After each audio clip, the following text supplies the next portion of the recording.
Dans le milieu des années 90, il avait dit haut et fort qu'il voulait changer la physionomie de cette commune de Schellcher, élu en 2008 puis réélu en 2014. Luc Louison Clémenté était avec nous dans Sans Crédit. Bonjour monsieur le maire. Bonjour. Un mandat et demi déjà à la tête de la commune.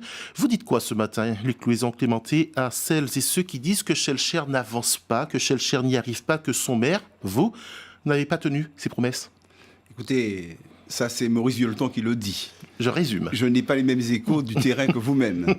L'une des principales innovations que nous avons apportées en arrivant aux responsabilités, ça a été justement de faire de la démocratie participative un véritable mode de gestion à Schellcher. Et pour cela, très tôt, nous avons compris l'intérêt qu'il y avait à travailler avec la population de manière très étroite. Cette innovation apportée par Vivre à Schellcher, par Vivre à Schellcher, oui, ça, il faut le dire. Et j'aime à le dire. Lors de la première mandature, nous avons organisé quelque chose comme 486 réunions de quartier, ce qui est énorme. Ça, c'était avant. Nous continuons au cours de la deuxième mandature. Ça a du sens pour nous. Et cela nous a permis, dans un contexte budgétaire particulièrement contraint, d'être sûr que chaque euro que nous dépensons soit justement bien utilisé. Et est-ce que vous avez l'impression de répondre à l'impatience de cette population? Parce que, vous l'avez dit, hein, les caisses sont vides. Le budget de la ville de Schellcher, c'est 30 millions d'euros à peu près pour une ville d'un peu plus de 20 000 habitants. Et surtout, cette incapacité de désendettement qui est l'équation à 50 000 éconnus de Schellcher?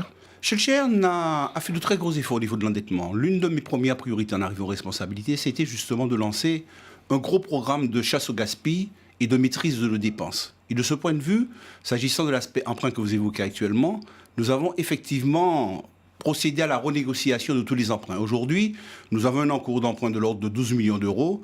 Nous avons un taux moyen, compris lorsqu'on fait l'addition entre le variable et le fixe, aux environs de 2,2%, ce qui est très correct aujourd'hui. Et nous avons une échéance d'emprunt annuelle de l'ordre de 1,5 million.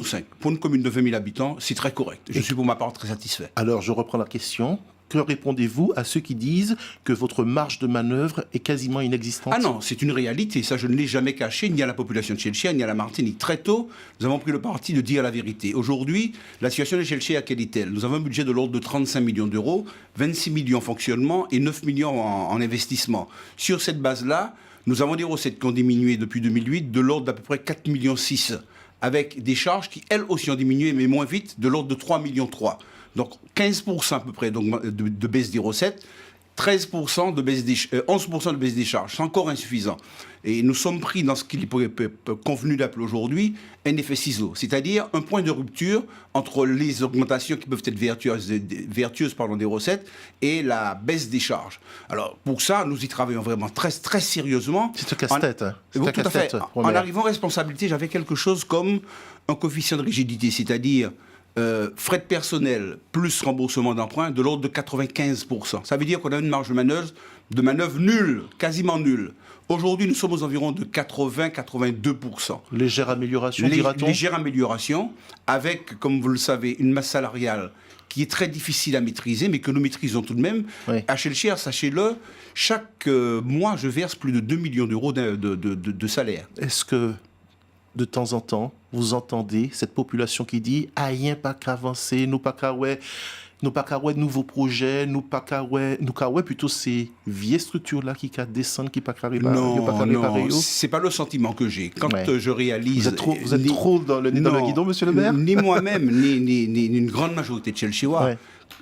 Je vais pas vous faire un scoop ce matin en vous le disant. Une très grande majorité de Martiniquais veulent vivre à Schellcher. Schellcher est l'une des villes la plus attractives de la Martinique. Ça, je ne le tiens pas de moi ni de la majorité municipale, c'est une réalité. Quand vous demandez aux Martiniquais où ils auraient aimé vivre, ils vous disent Schellcher. Pourquoi? Parce que Schellcher, c'est une ville qui est jolie, ça il faut le dire. C'est une ville qui est bien entretenue, ça il faut le dire aussi. C'est une ville de l'intelligence. Nous accueillons pratiquement toutes les structures de formation supérieure sur le territoire de la commune de Schellcher. C'est une ville au niveau de laquelle nous nous occupons de nos seniors de manière parfaite. L'économie bleue, ville universitaire. Voilà. Et pourquoi vous ne surfez pas davantage, par exemple, sur ce potentiel universitaire? C'est quand même plus de 5 000 étudiants sur le campus de Schellcher. Ça n'apparaît pas tellement, ça ne respire pas, ça ne transpire pas dans votre discours. Nous sommes en relation très étroite avec l'université de ce point de vue. Je vais vous dire un exemple, pour vous dire l'intérêt que nous apportons à la liaison avec l'université. Dans le journal municipal, nous réservons une page pleine et entière à l'université pour qu'elle puisse communiquer comme elle l'entend. Ça a du sens pour nous, ça a énormément de sens. Et quand je dis que Shellshare est la ville de l'intelligence, ça n'est pas seulement un slogan. Nous lui donnons véritablement un contenu à cette manière d'exprimer les choses. Oui, mais en dehors de permettre à l'université de s'exprimer dans cette page, est-ce que vous avez des projets, par exemple, pour surfer, je le répète encore une fois, sur cette jeunesse martiniquaise qui vient apprendre, qui vient étudier? Ça permettrait un rayonnement extraordinaire, monstre. Nous sommes dessus. Nous sommes dessus dans le cadre du projet de développement que nous avons mis en place, avec justement la proximité du Palais des Congrès, la proximité de l'université, celle du pôle commercial de la Chambre de commerce qui vient d'ouvrir, et la création dans quelques semaines, je pense, tout est déjà OK là-dessus, d'une zone d'activité dédiée au service. C'est une manière de jeter le pont justement entre le savoir mais aussi l'entreprise. Alors, vous aviez dit lors de vos campagnes avant votre élection que vous auriez besoin d'un mandat pour rééquilibrer les finances et d'un deuxième mandat pour lancer des projets. Qu'en est-il de ce fameux aménagement du front de mer? Là-dessus, vous posez le problème du développement, de la stratégie de développement de la ville de Shellshare aujourd'hui. Dans un contexte où il n'y a pas d'argent. Dans ce domaine-là, dans ce contexte, il n'y a pas d'argent. Vous avez parfaitement raison de le préciser. Dans ce domaine-là, notre stratégie va dans plusieurs directions. La première consiste à dire qu'il faut consolider les acquis qui ont été acquis depuis 2008. Dans ce sens que le problème de l'eau, par exemple, à Shellshare, avant notre arrivée aux responsabilités, l'eau était un vrai problème à Shellshare. L'eau ne coulait pas naturellement du robinet, notamment en période d'étiage. Shellshare était l'une des communes à souffrir le plus. Les habitants de Terreville en ont souffert. Voilà. Le problème de l'eau est un lointain, très, très, très lointain souvenir. Donc, excellent travail qui a été fait là-dessus, mais il ne faut pas baisser les bras. En matière d'assainissement, nous poursuivons ce même travail pour faire en sorte que la qualité des eaux de baignade de Shellshare puisse demeurer. Là aussi, nous avons fait des progrès extraordinaires. L'amélioration du cadre de vie à travers la confection de trottoirs. Nous avons construit des kilomètres de trottoirs. Nous avons refait un certain nombre de routes. Je suis particulièrement fier d'un projet que nous avons réalisé. Je serais méchant, mais on vous qualifie. On vous appelle Monsieur Trottoir à Shellshare. Hein, mais ça me va, ça me va. Ça veut dire que je suis en pleine proximité et en pleine, dimension de bien vivre et de bien-être de la population en m'occupant des priorités du quotidien. Alors, et je vais vous dire quelque chose. Qu'en est-il de cette route entre Terreville et Ravin-Touza? On va y arriver. Juste avant d'y arriver, vous dire combien nous sommes fiers aujourd'hui, l'équipe municipale de la ville de Shellshare, d'avoir réalisé un projet vieux de plus de 60 ans. Je vais parler de la liaison entre les deux RD, l'ancienne route de Shellshare et la route, de Cluny. Là où il y a aujourd'hui la sécurité sociale et le tribunal administratif. C'est un projet vieux de plus de 60 ans que nous avons réalisé et qui désenclave énormément Shellshare. Alors, concernant la route de Ravin-Touza, c'est vrai que c'était une de... C'est vrai que c'était une priorité pour nous.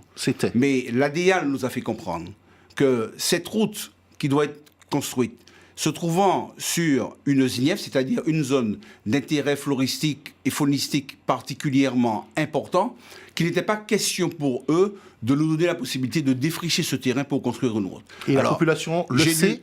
J'en ai parlé déjà à la population. Nous avons eu aujourd'hui à changer notre fusil d'épaule, et il n'y a pas très longtemps de ça, avec un certain nombre de conseillers exécutifs, mais aussi le président Marie-Jeanne, de conseil exécutif. Nous avons eu à nous rendre sur les lieux pour lui expliquer ce que j'avais l'intention de faire. Je vais vous le dire en très peu de mots. Oui, au niveau de Lance-Madame, pas loin du stade, nous avons l'intention de créer un giratoire avec un pont qui passerait par-dessus la rivière Cazenavire et qui déboucherait du côté de la route des écoles, qui pourrait justement nous permettre de relier la route de Petit Paradis, Grand Paradis et aller vers Fort-de-France-Ouest. C'est ce projet que nous allons substituer au précédent. Si vous trouvez les fonds. Bien sûr. On revient sur l'aménagement du front de mer, puisque dans le prolongement de cet aménagement, il y a quand même la résorption de l'habitat insalubre à Font-Batelière. Oui.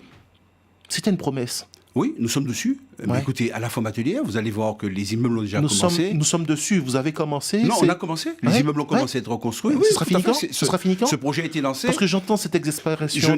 Je n'ai pas la maîtrise totale des choses à ce niveau-là. Pourquoi? Parce que ce n'est pas moi qui construis personnellement. Mais c'est vrai que c'est un projet que nous pensons terminer dans les toutes prochaines années qui arrivent. Et ce projet est relativement long. La réhabilitation de Font-Batelière, c'est un projet, une fois de plus, qui est vieux de pratiquement 40 à 50 ans. C'est notre équipe municipale qui l'a pris à bras le corps et qui l'a lancé et qui est en train de le réaliser. Ce sont des projets particulièrement difficiles. Il y a très peu de RHI qui ont été réussis en Martinique.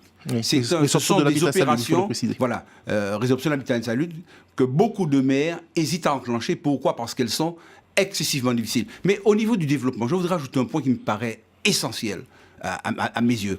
Nous avons fait de la politique fiscale un levier économique particulièrement important en termes de développement. C'est la raison pour laquelle nous avons pris la décision de ne pas augmenter les impôts. Nous